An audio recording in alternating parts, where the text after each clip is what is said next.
It's very shameful hypocrisy. Hypocrisy, watching a man, hypocrisy. Twasoma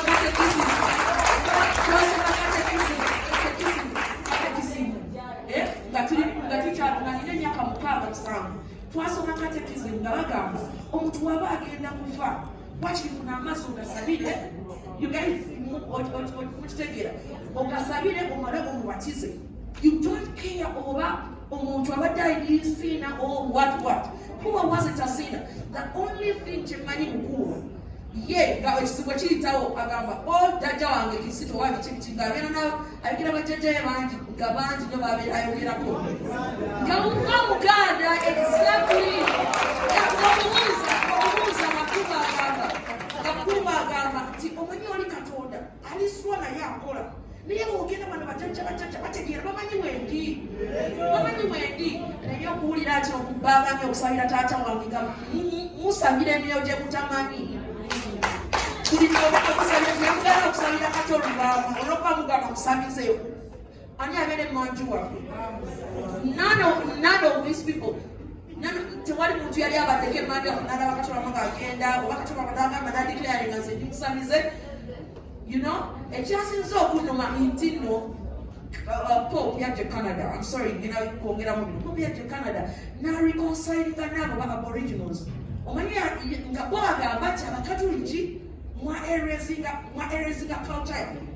Pope n'ateekako n'ekyo ekintu naye mwe Abafirika mwe abaddugavu bannaffe, you want us to be Simon Peter.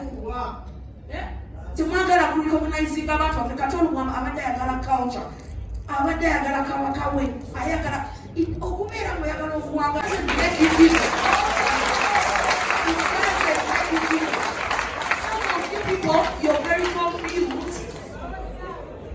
Some of you, you're very confused people because you don't know yourself.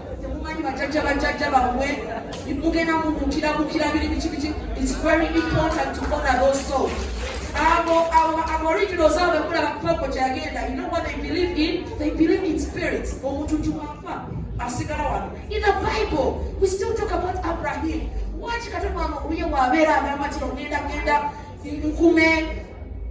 Joto for my judge, you know. Why is it bad?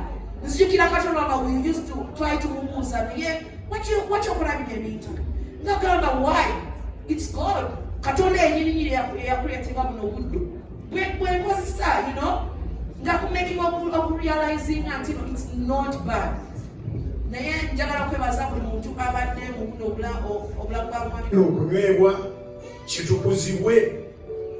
N'abamu abazze nga balina ebizibu mu mbuto zaabwe bye banaalya ne bye banaanywa bye bawonyewonya. Era tusaba Mukama makyanga bukendo otukulembere tugenda ate mu kyalo gye tugenda okumuteeka, naye tagenda kubeera yekka, agenda kubeera ne bamalayika. Famire tugiteeka mu mikono gyo.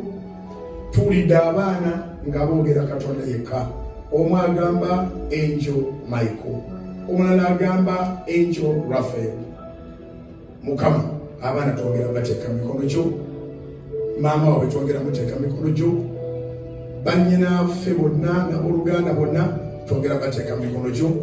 Era tusaba ekisa kyo kyeyongere mu ggwanga lino, nti omuntu asiimibwenga nga mulamu, Kato akirezeko ekyokusiimibwa nga mulamu, ate tukuŋŋaanenga kubanga tetuligenda